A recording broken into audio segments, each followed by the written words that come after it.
Sir आपको 10,000 रुपये हर महीने इन्वेस्ट करना है 15 साल के लिए और 15 साल के बाद ना मैं आपका पैसा डबल से भी ज़्यादा करके दे दूंगा। आप में से बहुत से लोग LIC एजेंट और इंश्योरेंस एजेंट से ऐसी बातें सुना होगा कि भाई मेरा पैसा जो है वो डबल हो जाएगा और आप खुश हो जाते होंगे। In reality that is how they are making you fool by just saying the absolute number. तो यहाँ पर खुश होने की बजाय ना आपको ये पूछना चाहिए कि सर आप ये बताओ पैसा तो डबल हो जाएगा बट ये बताओ कि मेरी जो इनकम होगी वो कितने % से ग्रो होगी और मुझे कितना % का रिटर्न मिलेगा over this 15 years of time.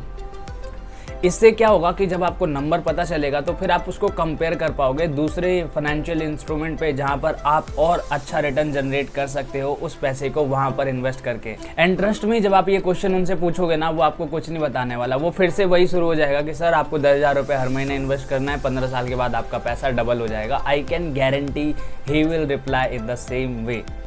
ठीक है, या तो वो ऐसा बोलेगा कि भाई 1,20,000 रुपये आपको हर साल इन्वेस्ट करना है 15 साल के लिए, फिर आपका जो पैसा होगा वो डबल से भी ज़्यादा हो जाएगा सर 15 साल के बाद में। उनको खुद नहीं पता होता कि कितने % से आपका इनकम जो होगा वो ग्रो होगा।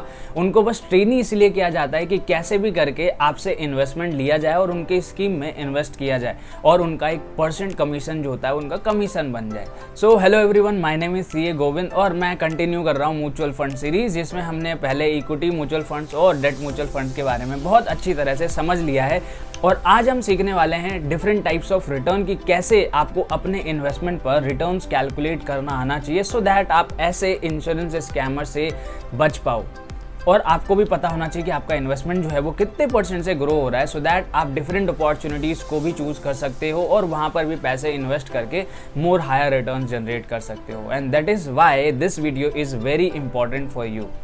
सो इस वीडियो में आपको डिफरेंट रिटर्न्स के बारे में बताने वाला हूँ। मैं आपको उसके पीछे का लॉजिक बताऊंगा and at the same time we will calculate these returns in the Excel sheet with the live examples. तो इस वीडियो में हम समझने वाले हैं डिफरेंट टाइप्स ऑफ रिटर्न के बारे में, जिसको समझना आपके लिए इंपॉर्टेंट होता है क्योंकि आपको पता होना चाहिए कि आपका इन्वेस्टमेंट कितने % से ग्रो हो रहा है। और इस वीडियो को देखने के बाद ना आपको ये भी चीज़ समझ में आएगी कि जब भी कोई आपको एब्सोल्यूट नंबर बताते हैं तो वहाँ से आप उनसे रिटर्न पूछ सकते हो। And at the same time जब भी आप डिफरेंट इंस्ट्रूमेंट को एक्सप्लोर करने के लिए जाओगे, whether made be of any stocks या फिर आप म्यूचुअल फंड स्कीम्स, तो वहाँ पर जा करके आपको ना रिटर्न देखना होता है। और रिटर्न आप तभी समझ पाओगे जब आप इस वीडियो को देखोगे, क्योंकि डिफरेंट टाइप्स ऑफ रिटर्न होते हैं और हर एक रिटर्न जो होता है वो डिफरेंट होता है और डिफरेंट इंस्ट्रूमेंट्स पर, और हो सकता है एक डिफरेंट इंस्ट्रूमेंट्स पर different calculation of return method जो होता है वो वर्क करता है। तो सबसे पहले हम बात करेंगे एब्सोल्यूट और टोटल रिटर्न की एंड देन उसके बाद हम एनुअलाइज्ड रिटर्न के बारे में बात करेंगे। दैट इज इंपॉर्टेंट और वहां पर हम कवर करने वाले हैं CAGR के बारे में,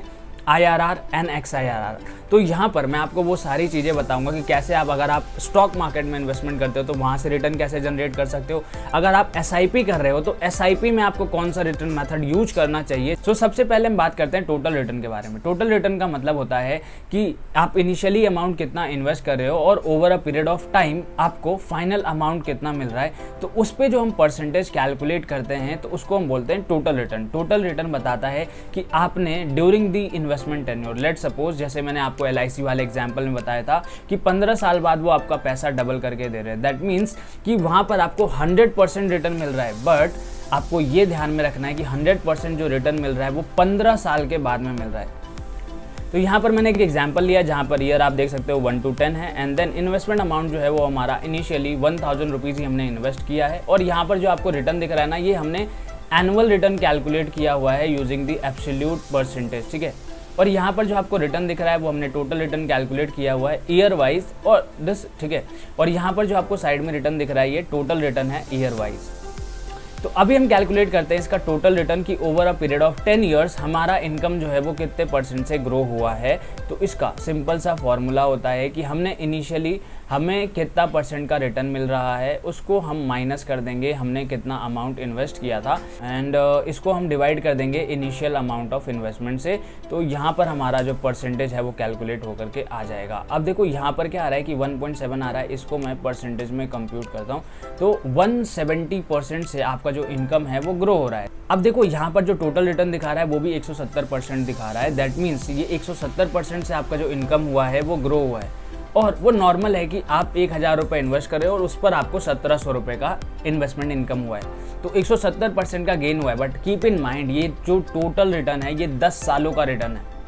अगर हम इसका एवरेज रिटर्न कैलकुलेट करने की कोशिश करते हैं over a period of 10 years, तो मैं सिंपली क्या करूँगा, इस 170 को डिवाइड कर दूंगा 10 से, नंबर ऑफ ईयर से, तो मुझे मिलेगा 17% एनुअलाइज्ड रिटर्न है, वो भी एवरेज है। बट कीप इन माइंड यहाँ पर हमने टाइम वैल्यू ऑफ मनी को कंसिडर नहीं किया है। अब हम समझते हैं CAGR के बारे में। CAGR एक वाइडली यूज्ड फार्मूला है अपने इन्वेस्टमेंट के रिटर्न्स को कैलकुलेट करने के लिए। जब भी आप इन्वेस्टमेंट करते हो, लमसम इन्वेस्टमेंट, तो मोस्टली CAGR कैलकुलेट होता है, क्योंकि ये कंपाउंडिंग इफेक्ट को कंसिडर करता है। और CAGR को यूज करके हम डिफरेंट इन्वेस्टमेंट इनकम्स को कंपेयर भी करते हैं और अच्छी अपॉर्चुनिटी को ढूंढने की कोशिश भी करते हैं। देखो CAGR जो है ना, वो सिंपल कंपाउंडिंग का फॉर्मूला है। जैसे कि भाई पता है, future value equals to present value 1 + R by power n। n is the number of period and R is the rate of return। Present value is the amount of investment that you are investing right now। हमारे example में वो अभी 1000 रुपये है। और future value is the amount that you are getting after certain period of time. In this example 10 साल के बाद आपको 2700 रुपये मिलेगा। तो हमें उल्टी कैलकुलेशन करनी पड़ेगी टू कैलकुलेट दी रिटर्न, और वही अमाउंट जो है हम, और उसी चीज़ को हम इस तरह से कैलकुलेट करते हैं। मैं आपको फॉर्मूला दिखाने वाला हूँ। तो जैसे देखो D13 पे हम C13 लेंगे, हमारा जो फ्यूचर वैल्यू है उसको हम प्रेजेंट वैल्यू से डिवाइड करेंगे। That means amount of investment जो हमारा 1000 रुपीज़ था, we will do the bracket close and then power पे हम करेंगे 1 अपॉन में नंबर ऑफ ईयर्स। अब यहाँ पर आपको नंबर ऑफ ईयर्स 10 दिख रहा होगा, बट 10 नहीं लेना है। कीप इन माइंड, आपको जो पहला अमाउंट ऑफ इन्वेस्टमेंट है उसको रिटर्न जनरेट करने के लिए 1 साल लगा होगा, and that is why we will take total 9 years and not 10 years. ठीक है, तो यहाँ पर मैं 1/9 करूँगा and then bracket close and then -1, और इस तरह से आपका जो CAGR है वो कैलकुलेट हो जाएगा। तो यहाँ पर जो आपका CAGR कैलकुलेट होकर के आ रहा है 12% के हिसाब से आ रहा है। तो आपका जो एनुअल एवरेज रिटर्न है ना, वो 12% है, ना कि 17% है। बिकॉज 17% में टाइम वैल्यू ऑफ मनी को कंसिडर नहीं किया गया था। बट अगर हम CAGR को यूज करते तो यहाँ पर हमने यूज किया है कंपाउंडिंग, और ये बेटर रिप्रेजेंट करता है देन योर टोटल रिटर्न, कि आपका जो इनकम है वो consistently over a period of 10 years 12% की ग्रोथ रेट से ग्रो हो रहा है। तो देखो CAGR में होता क्या है ना, कि आपको चाहिए होता है कि आपने इनिशियली अमाउंट कितना इन्वेस्ट किया है और आपको फ्यूचर में कितना वैल्यू मिल रहा है, और उसको यूज करके हम कैलकुलेट करते हैं CAGR। इसको हम एक और एग्जांपल के साथ में समझते हैं, जो मैंने आपको LIC वाला एग्जांपल दिया था। तो यहाँ पर हमारा ईयर आ जाता है, ईयर है हमारा 15, और उसके बाद इन्वेस्टमेंट हमने दिया है नेगेटिव में। नेगेटिव का मतलब होता है कि ये आउटफ्लो हो रहा है। ठीक है, कि हम इन्वेस्टमेंट कर रहे हैं, हमारे पास से पैसा जो है वो जा रहा है, और जब हमें पैसा मिलेगा हमारी इन्वेस्टमेंट वैल्यू, तो फ्यूचर में तो उसको हम बोलते हैं इनफ्लोज, और उसको हम पॉजिटिव दिखाएंगे। देखो over a period of time आपने 18 लाख रुपए इन्वेस्ट किया है और आपको 35 लाख रुपए मिल रहा है 15 सालों के बाद में। दैट मीन्स कि इस हिसाब से पता चल रहा है कि हमारा जो इनकम है 15 साल बाद में ऑलमोस्ट डबल हो रहा है। तो अगेन एब्सोल्यूट रिटर्न हम इसी तरह से कैलकुलेट कर सकते हैं। जैसे कि हमें क्या लेना है, हमारी फ्यूचर वैल्यू कितनी थी, 35 लाख रुपए, और अगर हमें कोई और इनकम मिला है तो हम उसमें वो इनकम भी ऐड करेंगे, एंड देन उसको हम सब्ट्रैक्ट करेंगे जितना पैसा हमने इन्वेस्ट किया था, which is 18 lakh rupees, and then divide कर देंगे हमारे इन्वेस्टमेंट अमाउंट जो कि होता है 18 लाख। तो उससे हमारा एब्सोल्यूट रिटर्न कैलकुलेट होकर के आ जाएगा। और अगर हम यही एवरेज रिटर्न कैलकुलेट करने की कोशिश करते हैं तो इसको हम 15 से डिवाइड करेंगे, तो हमारा जो एवरेज रिटर्न आ रहा है ना, वो समथिंग 6% आ रहा है। अब आपको समझ में आ रहा होगा कि इन रियलिटी आपका पैसा डबल हो रहा है, बट 6% की इंटरेस्ट रेट से। सर 6% तो आपको FD दे देती है, तो 15 साल अगर आप इन्वेस्टमेंट करते तो FD में ही आपका पैसा डबल हो जाता, वो भी कंपाउंडिंग के साथ में। यहाँ पर जो है ना, अब यहाँ पर देखो, अगर मैं CAGR कैलकुलेट करने की कोशिश करूँगा तो CAGR में कैलकुलेट नहीं कर पाऊंगा। वाई? बिकॉज आपको ये पता होना चाहिए कि देखो CAGR के लिए हमें क्या चाहिए, एक हमें इनिशियल अमाउंट चाहिए होता है कि जो हम इनिशियली इन्वेस्ट कर रहे हैं, और फ्यूचर वैल्यू जो हमें इन्वेस्टमेंट इनकम मिलने वाला है। यहाँ फ्यूचर वैल्यू 35 लाख है, बट यहाँ पर हम मल्टीपल इन्वेस्टमेंट कर रहे हैं। हमने एक ही बार इन्वेस्टमेंट नहीं किया, हमने लमसम इन्वेस्टमेंट नहीं किया है, हम हर साल इन्वेस्ट कर रहे हैं 1,20,000 रुपये, और वो भी मंथली इन्वेस्टमेंट जा रहा है हमारा 10,000 रुपये का। तो इस केस में CAGR फॉर्मूला अप्रोप्रिएट नहीं होगा, और CAGR को हम यहाँ पर यूज नहीं कर पाएंगे। तो यहाँ पर कौन सा रिटर्न कैलकुलेट करना पड़ेगा, तो यहाँ पर हम यूज करेंगे IRR मेथड। ठीक है, अब ये IRR क्या होता है, अब उसके बारे में आपको बताता हूँ। उससे पहले हम देख लेते हैं IRR हम कैलकुलेट कैसे करते हैं। तो हम सिंपल डालेंगे इक्वल टू और IR डालेंगे, आ जाएगा हमारे पास IRR, एंड देन हम उसको सिंपली हम अपने कैश इनफ्लोज और आउटफ्लोज को यहाँ पर लिस्ट कर देंगे, एंड देन एंटर प्रेस करेंगे, हमारा रिटर्न कैलकुलेट हो जाएगा विच इज़ 8%। देखो आईआरआर को मैं सिंपल भाषा में बताने की कोशिश करता हूँ कि जब भी हमारा मल्टीपल इनफ्लोज आउटफ्लोज होता है ऑन रेगुलर इंटरवल पर, या फिर हम जब मल्टीपल इन्वेस्टमेंट्स करते हैं ऑन रेगुलर इंटरवल पर, तो हम आईआरआर फॉर्मूला को यूज करते हैं to calculate the annualised return.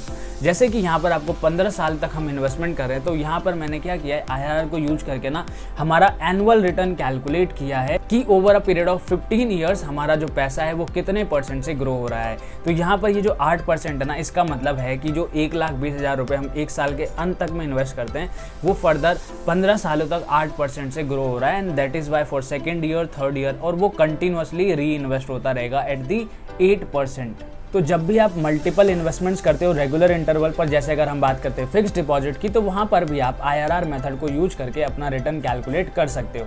और सेम इस केस ऑफ म्यूचुअल फंड्स, अगर हम कैलकुलेट करते हैं एसआईपी रिटर्न्स, तो एसआईपी रिटर्न अगर आप रेगुलर इंटरवल पर इन्वेस्टमेंट करते हो तो आप आईआरआर मेथड को यूज करके वहाँ पर रिटर्न्स कैलकुलेट कर सकते हो। इसको हम बेटर समझते हैं नेक्स्ट शीट पे।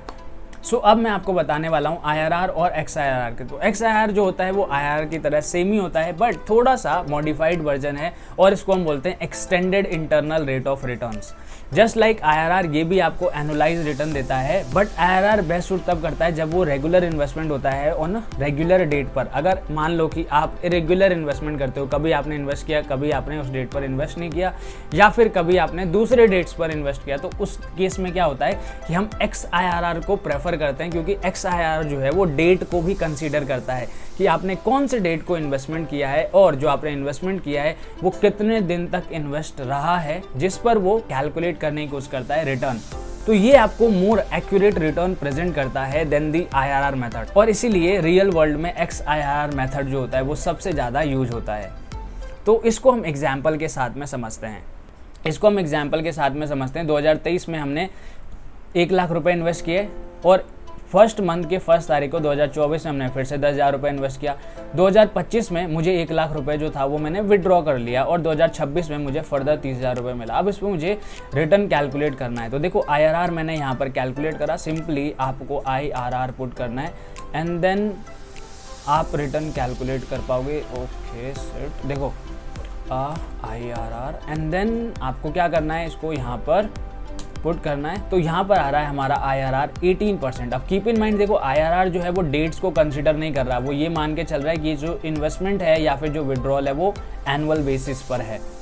अब हम बात करते हैं एक्सआईआर की। तो देखो जब मैं एक्सआईआर कैलकुलेट करूँगा तो सिंपली आपको यहाँ पर पुट करना है एक्सआईआर, वो आ जाएगा फॉर्मूला, एंड देन आपको चूज़ करना है वैल्यूज़ को, and then comma, and then dates, जो भी डेट्स में आप इन्वेस्टमेंट कर रहे हो या फिर विड्रॉल कर रहे हो, एंड देन वो आपको एक्चुअल रिटर्न कैलकुलेट करके देगा। अब यहाँ पर जो है रिटर्न आपको सेम ही दिख रहा होगा, क्योंकि हमने डेट में कोई भी चेंजेस नहीं किए हैं, एंड दैट इज़ वाई एक्सआईआर और जो आईआरआर है वो दोनों सेम रिटर्न जनरेट करता है।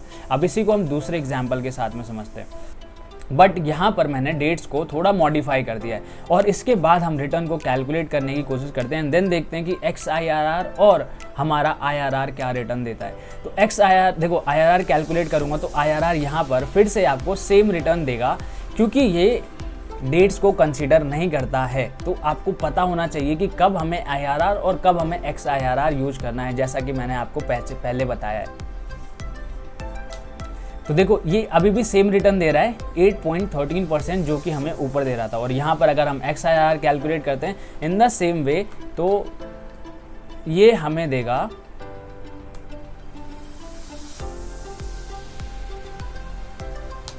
दे रहा है 6.59%, and that is more accurate return. इसका मतलब है कि over a period of 4 years आपका जो इन्वेस्टमेंट इनकम है या फिर आपका जो टोटल रिटर्न है वो 6.59% ही है। And that is how you can calculate the returns of your investment of your portfolio using these methods. अब एक और क्लासिक एग्जांपल ले लेते हैं जहां पर हम XIRR कैलकुलेट करते हैं, और ये मान लो कि आप SIP कर रहे हो मंथली बेसिस पर, और 1 साल के बाद में आपको कितना इनकम मिलने वाला है यूजिंग दी XIRR मेथड। सो इस केस में 2023 में हम 1000 रुपये हर महीने इन्वेस्ट करेंगे, और 2024 के पहले महीने में हम अपना सारा पैसा इंक्लूडिंग जो हमें इनकम हुआ है उसको विड्रॉ करेंगे। तो हम यहाँ पर अपना रिटर्न कैलकुलेट करने की कोशिश करते हैं कि हमारा जो इनकम है वो कितने % से ग्रो हुआ है। Now we have to take XIRR and we will make values. बहुत मिस्टेक हो रहा है। सो देखो हम क्या करने वाले हैं, यहाँ से हम लेंगे इन्वेस्टमेंट वैल्यू, अब कोई गलती नहीं होगी। तो हमें यहाँ पर कैलकुलेट होकर के आ गया एक्स आ रहा है 16%। दैट मीन्स कि अगर मैं 1000 रुपये 2023 में हर महीने इन्वेस्ट कर रहा हूँ और 2024 में मुझे 13,000 रुपये मिल रहा है, दैट मीन्स इनिशियली हमने कितना इन्वेस्ट किया है, 12,000 रुपये किया है हर महीने 1,000 रुपये, और 2024 में मुझे 13,000 रुपये मिल रहा है। दैट मीन्स कि 12,000 मैंने इन्वेस्ट किया है और उसके ऊपर मुझे 1,000 रुपये मिल रहा है। तो मेरा इनकम जो है वो 16% से ग्रो हुआ है। अब आपको ये पता चल रहा होगा 12,000 इन्वेस्ट किया है और ठीक है, अब आपको ये समझ में आ रहा होगा कि 12,000 इन्वेस्ट करके मैं 1,000 कमा रहा हूँ, तो 16% मुझे कैसे मिल सकता है। बट कीप इन माइंड, ये जो 12,000 आपने इन्वेस्ट किया है वो आपने एक ही बार में इन्वेस्ट नहीं किया है। अगर आप एक बार में इन्वेस्ट करते तो आपका रिटर्न जो होता वो कम होता, बट ये जो रिटर्न है over a period of 12 months आपने किया हुआ है, जिसका रिटर्न आपको 2024 में मिल रहा है। तो दैट इज़ वाई यहाँ पर जो रिटर्न परसेंटेज है वो हायर है। और एक चीज़ ध्यान रखना कि इन चीज़ों के लिए ना आपको एक्सेल आना जरूरी नहीं है। सिंपल आप गूगल पर जाओ, वहाँ पर बहुत सारे ऑनलाइन कैलकुलेटर्स होते हैं और ऑनलाइन कैलकुलेटर्स को यूज करके आप अपने इन्वेस्टमेंट रिटर्न्स को कैलकुलेट कर सकते हो। सो अगर आपको वीडियो अच्छी लगी तो लाइक कर देना, चैनल पर नए होना तो सब्सक्राइब कर लेना।